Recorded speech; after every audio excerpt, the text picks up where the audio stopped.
Good morning, everyone. Thanks for joining. Sorry, apologies for a little bit delay in getting started, but just ironing out all the technical hitches and yeah, ready to go now. I think most people have joined, so we'll kick off with this morning's webinar, how to deliver a more data-driven approach to fundraising.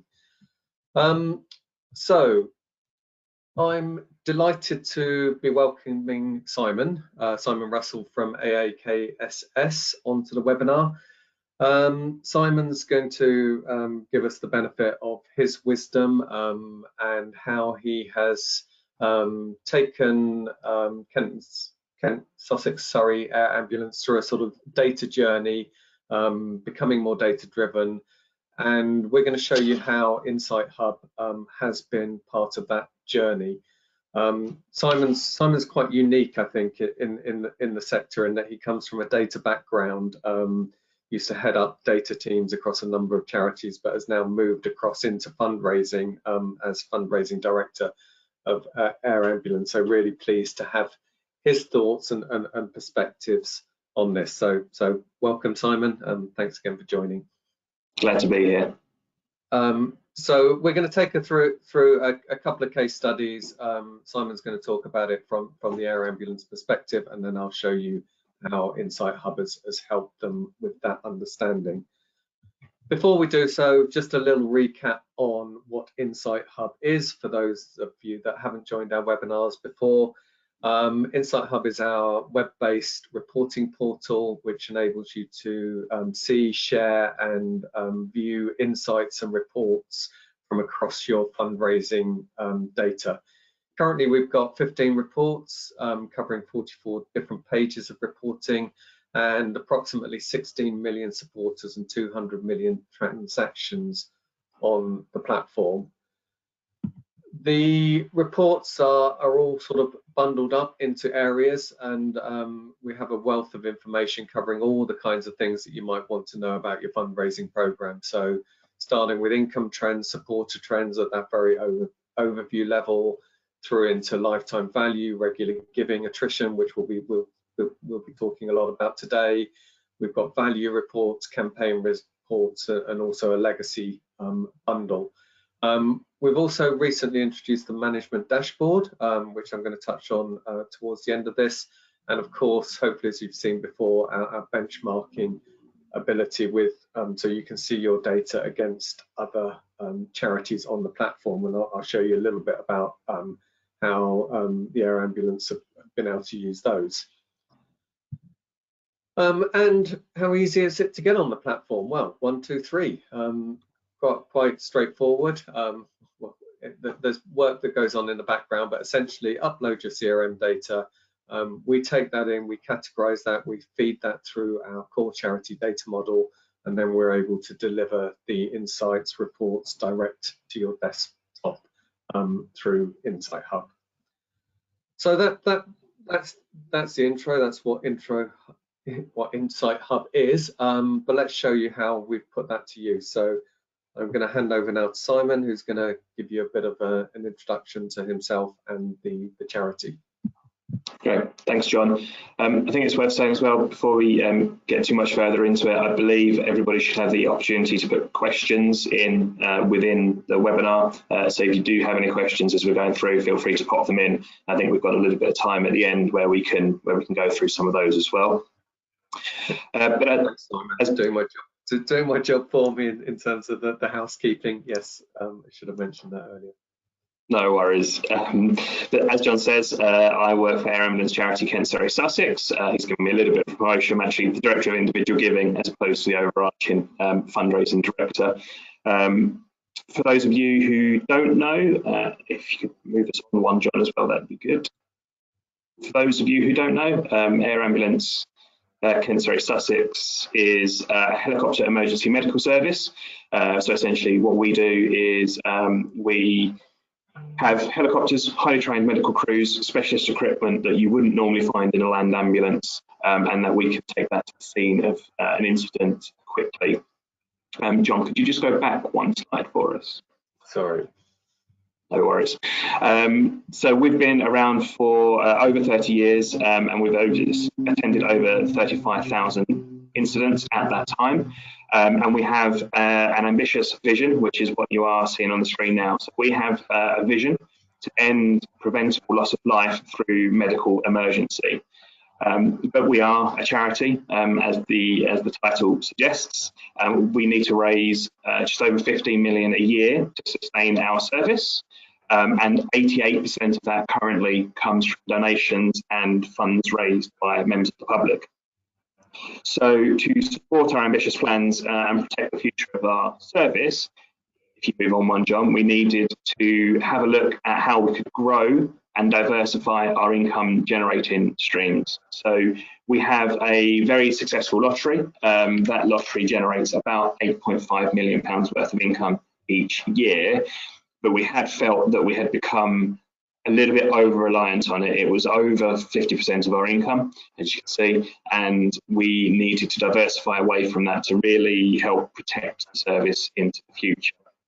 And on the next slide, you'll see some of the approach that we took to addressing this. So at the end of 2019, we had a new team in place and a real new focus on other forms of giving. But coming from a data background, what I really wanted us to do as an organisation before we went any further was really understand the existing supporter base. And so that's where we initially approached Wood for Trees to do a piece of work to help us understand our existing CRM. And there were 4 key objectives that sat underneath that piece of work. The first was to test our assumptions about how people are supporting us. So as I say, we knew that lots of people, the majority of people, had come in through our lottery program, but we didn't really know necessarily how long they were staying with us, what other forms of giving that they were engaging with. We had some big assumptions around those things, but we wanted to test those assumptions and make sure that we had a sound starting point.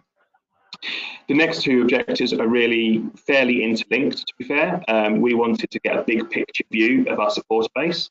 Our CRM is very good at what it does. It's a CRM, it's not an analytical tool. And so anytime we were doing any sort of analysis through the CRM, it was very much in a siloed way, and you were getting a very limited snapshot within that particular query of what those supporters are doing. So we wanted to broaden that out and get that big picture view of the supporter base, but also understand some of the potentials for growth that gave us, because we knew that there were activities that we weren't doing, and there may well be activities that would be beneficial for us to start carrying out. The last thing that we're really conscious of is we did want to identify any potential threats to fundraising and to fundraising strategy. So things like what percentage of the supporter base we could contact by email, because those sorts of things were going to be important if we wanted to have a more focused approach to some of our campaigns in the future. So as a result of this fundraising, on the next slide, you'll see one of the things that we implemented. And in the summer of 2020, we did our first door drop campaign for over a decade.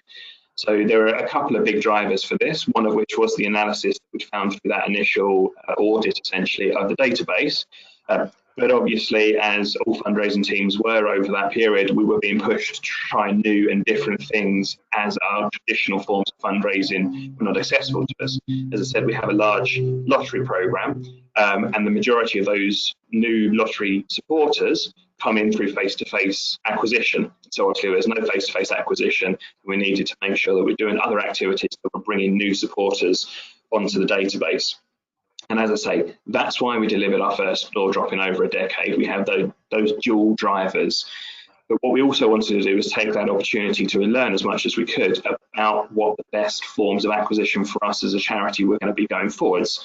So within this door drop, we also implemented an A/B split test to understand whether a raffle approach was going to be better for us, or whether a donation-led approach was going to be better for us. And so that's how we had things set up. And just to pause briefly before we move on, we've actually got a poll about how you will approach these sorts of things, which will hopefully appear now. So here we go. How do you, do you measure the success of your door drop campaigns at the time of the campaign? So if you could just highlight yes or no for us, that would be fantastic.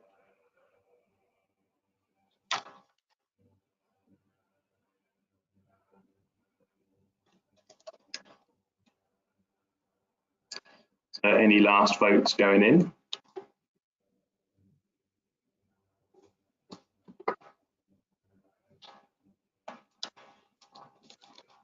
It looks like it, Simon. Yeah, so I don't think everybody else can see those results, but what we've got is we've got 58% of people saying that they do monitor the results at the time. There we go, there are the results. 58 monitoring it at the time of the campaign and 42% saying they don't. So we've got a follow-up question to that as well.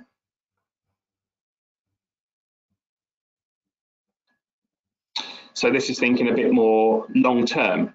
So whether or not you're looking at the results at the time of the campaign, are you also looking at those results 12 months later?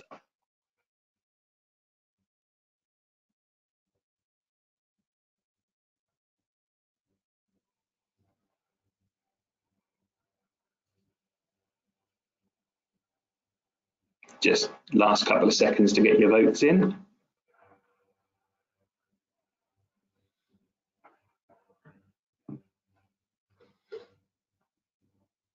And interestingly, slightly higher percentage of people looking at the results further on, but not everybody. And I think that's possibly a good segue into having a little bit of a look at what InsightHub can do. Thanks, Simon. Yeah, interesting results, to be honest. I think we expected probably to see it the other way around, that more people were measuring the campaign as it happened, and less people looking at it sort of further down the line from that sort of lifetime value aspect of what supporters have gone on to do. So that's what we're going to show you here now, is more about sort of monitoring that ongoing value that enabled Simon and his team to understand the success of the door drops that they introduced in 2020. So I'm going to move over to InsightHub to have a look at some of these results and some of the insight that we were able to garner on that. So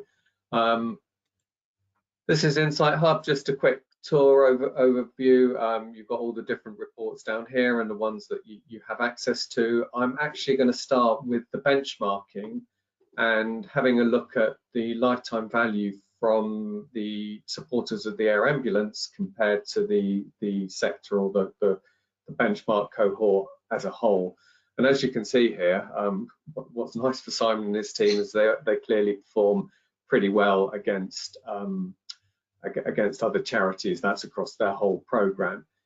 If we drill into one-off donations, which was where the large focus was here, we'll have a look at raffle as well in a little bit.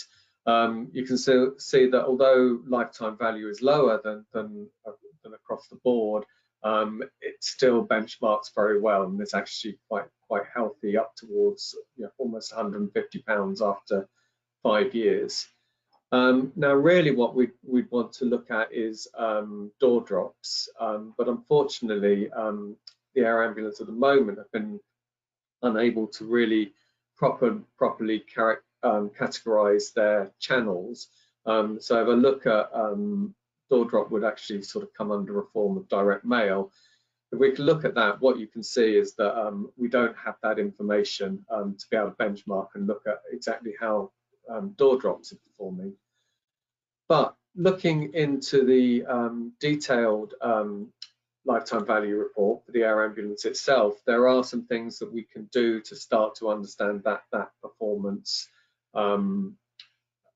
overall by drilling in other ways and identifying those recruits. So this is the lifetime value report overall. Now I'm just seeing the air ambulance data. I can drill in again on my one-off donation products and again see the sort of performance of those across the time. And this actually goes back further, and I can start to see, up to values of £200 plus once we go beyond 5 years. As I said, was looking at the sort of recent activity. So if we look at the activity from this year, and if I move over onto the cohort comparison tab, I can start to drill in a little bit more detail into the year's activity, and I can look at that split out by quarter and split out by month. And what you'll see here is a spike in activity around August, which, funnily enough, is when the door drop landed. So although we can't identify all the door drop respondents specifically, we do know that a large chunk of this spike is going to be down to the door drop activity. So looking at the value of this cohort, we can get a feel for how the door drop activity performed. And we can see there sort of year one value up to £50, and this is just a few months after the campaign dropped.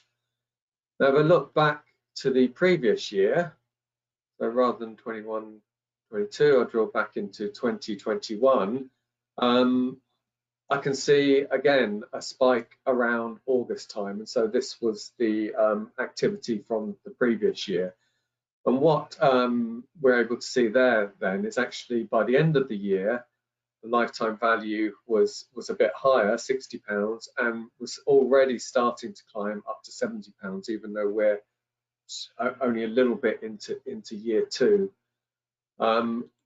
Clicking onto that, onto my next screen, I can drill a little bit further into those people, look specifically at those August recruits, and see a little bit how that value has been built up. So I can see that 26% of the recruits, 102 of them, have given again in their second year. So that's since August of this year through to now. And that's already driving £4,000 of income. It's increasing their average LTV to £70. So although we haven't been able to identify the door drop people explicitly, and we kind of deliberately wanted to show you this to show that there's insight that you can get even from slightly imperfect data. We've been able to narrow down, understand a bit more about their giving, and see that they have gone on to give, have gone on to provide further value, and give Simon and the team confidence in running those door drops further. The other thing he mentioned, obviously, was the fact that they also sort of ran raffle in this. So as well as the one-off donation cohort, we can also take a look at the raffle cohort through this view, and can see similarly that actually we got more responses last year. Value is lower, but value is still building, and 16% of those have gone on to give again. And so we can see that value even through the raffle campaign, although it's lower, driving more volume, but also driving future value into the future. So that's the sort of thing that the team were able to discover. I'm now going to hand back to Simon. He can talk a little bit about what that's meant to them and decisions you've made off the back of that. Yeah, absolutely. And I think one of the words you used there was confidence, and I think that's exactly what this comes back to. So our in-campaign reporting had shown us something quite similar, in the sense that we could see that we were getting fewer responses on the donation-led version of the door drop, but at a much higher average value, whereas the raffle, being limited by the number of tickets going into the pack, was generating a much lower average value, but a much higher number of responses. And so we could see that in the initial campaign, they had essentially performed like for like, but obviously as we're using these as an acquisition tool, there's that longer term question in terms of which approach was going to be leading to more long-term value for us in a more overall sense. And so that initial campaign insight, the LTV insight, has enabled us actually to make the decision that we need both as part of our fundraising armory, as it were. And so we're actually this year have taken both approaches forwards and at much higher volume as well. And we were able to make that decision quite quickly and get that implemented for this year. This year, we've also taken the step of introducing additional tests alongside that to continue to explore what that will look like, and I can see it growing year on year for us. The next thing that we're going to have a quick look at is lottery attrition, or regular given attrition, perhaps a little bit more generally. And we're going to kick this one off with our third and final poll.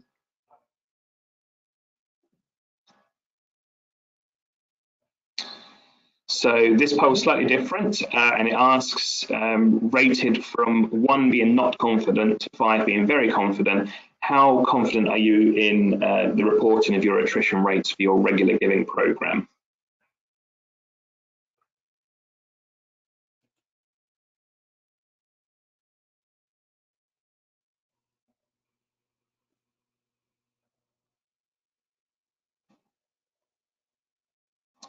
Just a few more seconds for the final responses to come in, I think.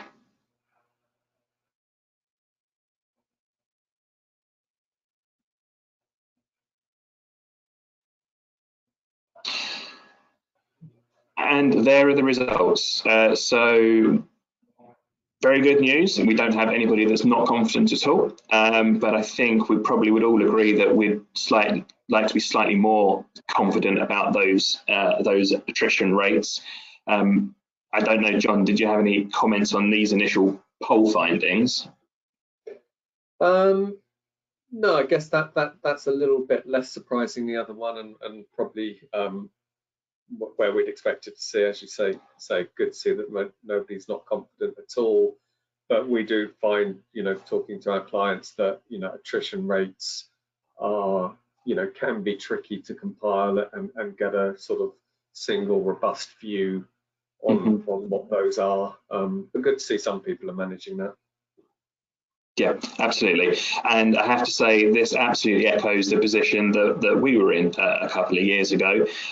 As I mentioned, we've got a large and successful lottery program, and actually in the preceding couple of years, it had been for a period of fairly significant growth as well, with a lot of new supporters coming on board.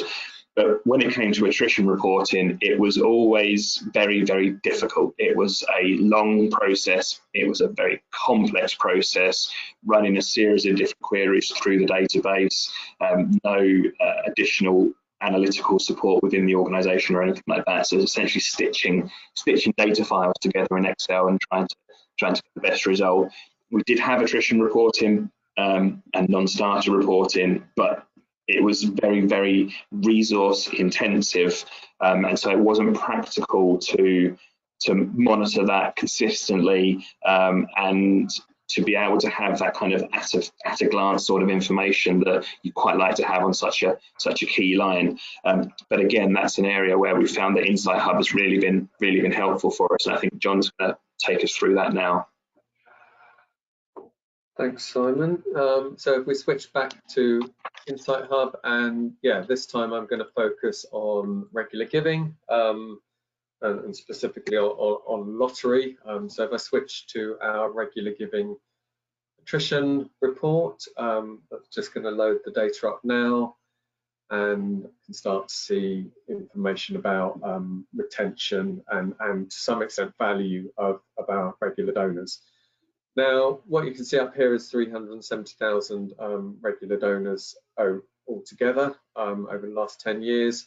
As Simon said, their lottery program is very large, and you can see 366,000 of those regular givers. So the vast majority are lottery donors. So that shows the real significance of the program, and therefore the importance of getting these measures and understanding correct and having them available to make decisions.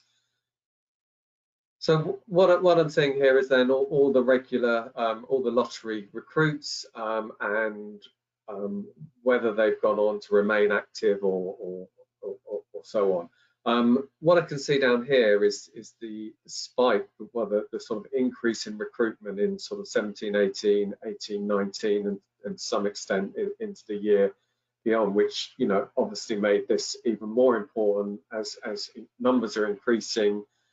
We tend to see performance decline, but it's important to sort of measure that and make sure it's not in too much decline. So the first thing we can see in terms of a non-starter rate is that although that is going up slightly, you know, it's not getting out of hand, and it's still being sort of kept at a good level.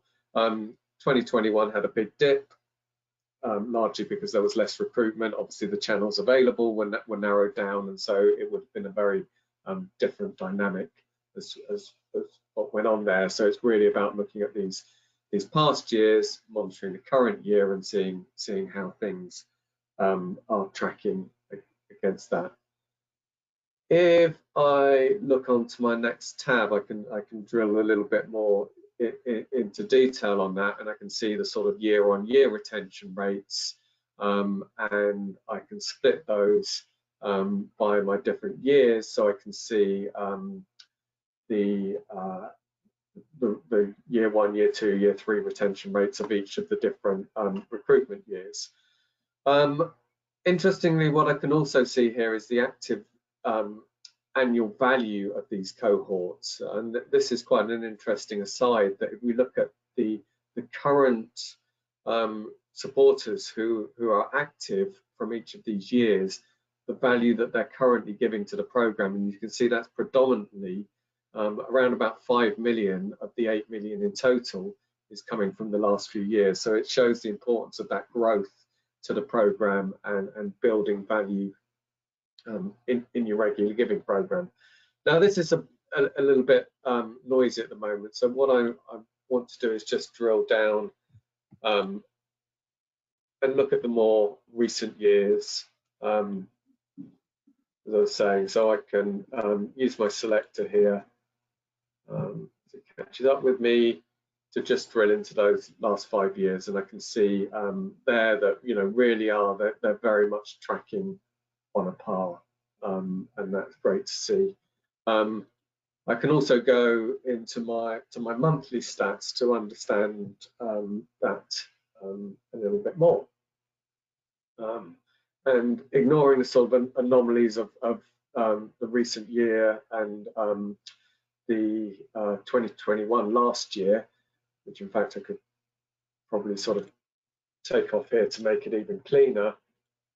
So if I take those two back off, I can really see how that retention rate have been tracking very closely year on year against each other. So I can see, you know, the program is still performing well. I can monitor that on an ongoing basis and make sure that I don't see any deterioration as we recruit more and more people into the program. I can also, just going back to the benchmarking, have a look at how that compares to everybody else. So using the specific report so far, I can see that things aren't getting worse for the lottery program in the air ambulance, and the increase in volume is still enabling them to drive a quality program. But what about how that compares to everybody else?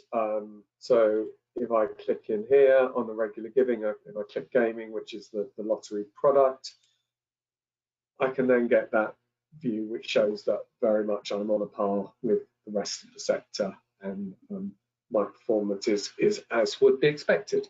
Maybe there's room for improvement, and I could try and beat the sector, but you know, it shows that they're on the right track, doing the right kind of things.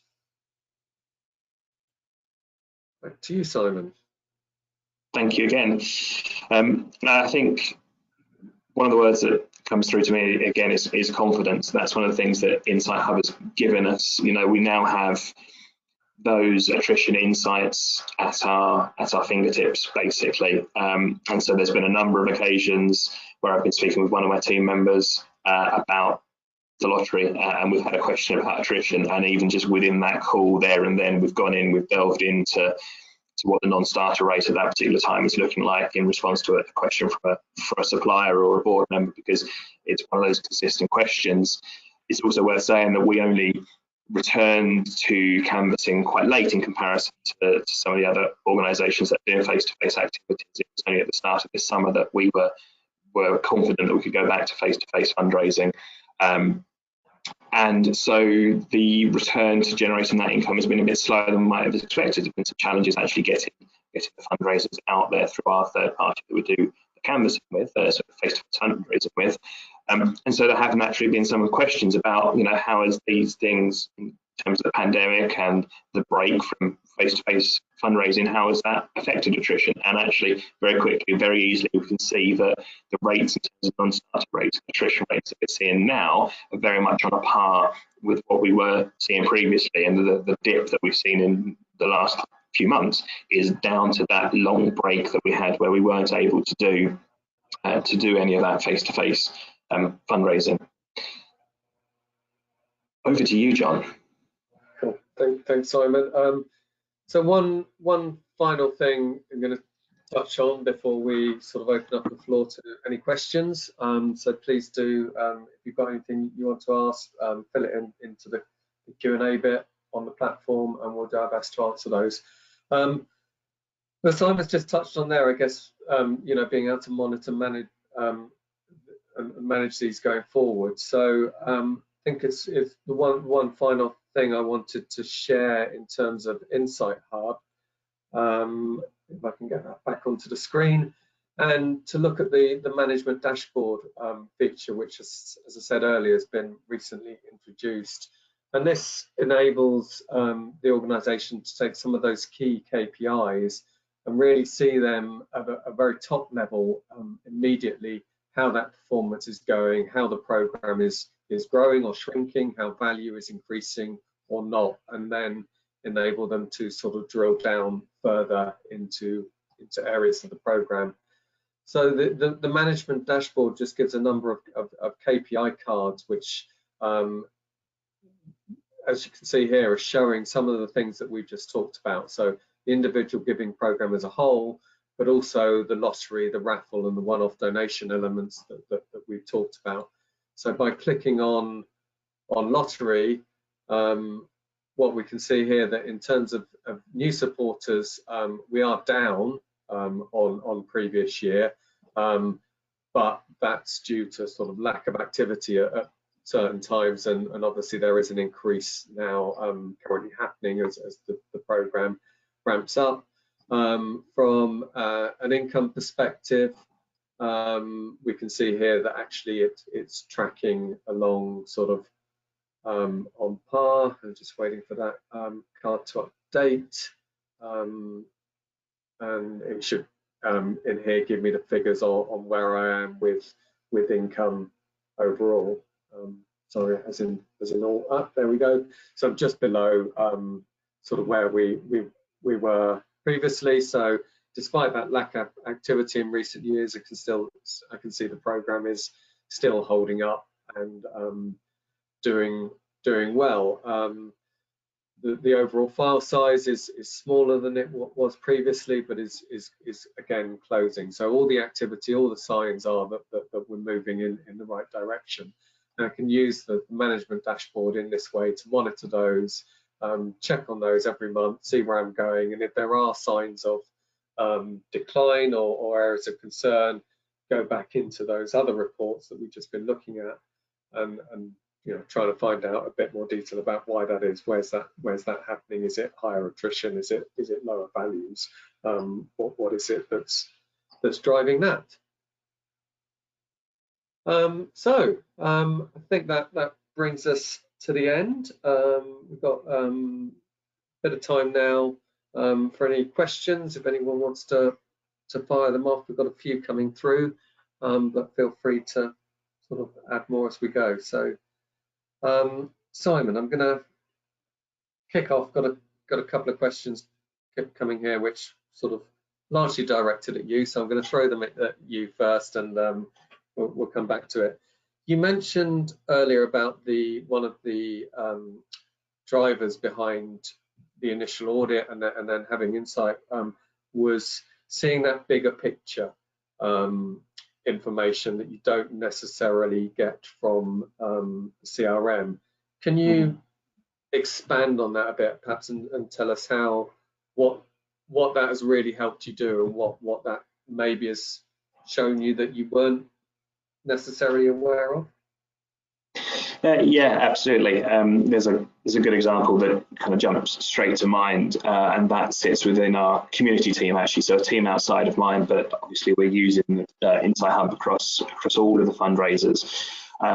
And the community team were really interested to see what opportunities they had and how people were interacting with other products as well. So we actually used the cross-sell report that exists within InsightHub to find out how existing community fundraisers were engaging with other products, and that's something that's very live. I don't have any results to share from that, because that is something we've literally been looking at in the last kind of couple of weeks and months as we start to get back to those types of face-to-face activities and working out how we can work more with our community fundraisers. Cool. Thank you. Yeah, makes sense. I'm always a big believer in the bigger picture, starting at the top, understanding your program, and it can, really change strategies rather than just measuring campaign by campaign.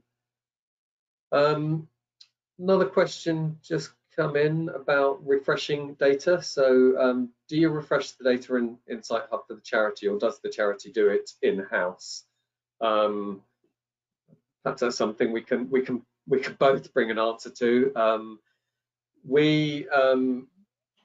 From Wood for Trees perspective, we take a direct cut of the CRM, which we can pull directly from certain CRMs if they're in the cloud, for example, or we take a regular backup and restore and drive the data from that. Once that's taken, that's run through all of our systems, all the categorization, the aggregation, and applied direct into the reports. There's a little bit of work your side, Simon, I guess, so perhaps you could explain a little bit on that element. Yeah, absolutely. We're not one of the charities that's using cloud-based CRM at the moment. We have a traditional server-based CRM, and so our approach is we work with our technology provider. They, in very similar ways you've just described, John, they create a backup of the database on a monthly basis, which is transferred from our servers across to Wood for Trees through a secure means, and then refreshed into InsightHub, and we do that on a monthly basis at the moment. Cool. Okay, one more I've got here. It's interesting to see the sort of work done without the channels.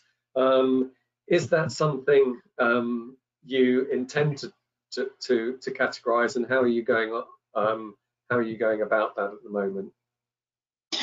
Yeah, so we've been through a bit of a journey with that actually since the initial implementation, and it kind of reflects how we're changing our approach to fundraising just a little bit as well. So the coding structure that we had within our CRM, as I kind of said before, was very good for what it was doing in terms of holding and recording that data within the CRM, but didn't lead itself towards supporting analysis particularly well. So I think it's probably this time last year, we did an initial refresh of our coding structure, which helped us separate things out more clearly between different products. So previously we'd had a few different products that were aggregated together, and it wasn't giving us that clear, clean view on a product level that we'd expected it to, or hoped that it would rather. And so we went through that piece of work to update that coding structure. We have another piece of work planned around the channels as well. So we've got some of that coding in place already, but we just need to develop it a little bit further so that we can actually see on a clearer level, door drops of the different channels that are coming through.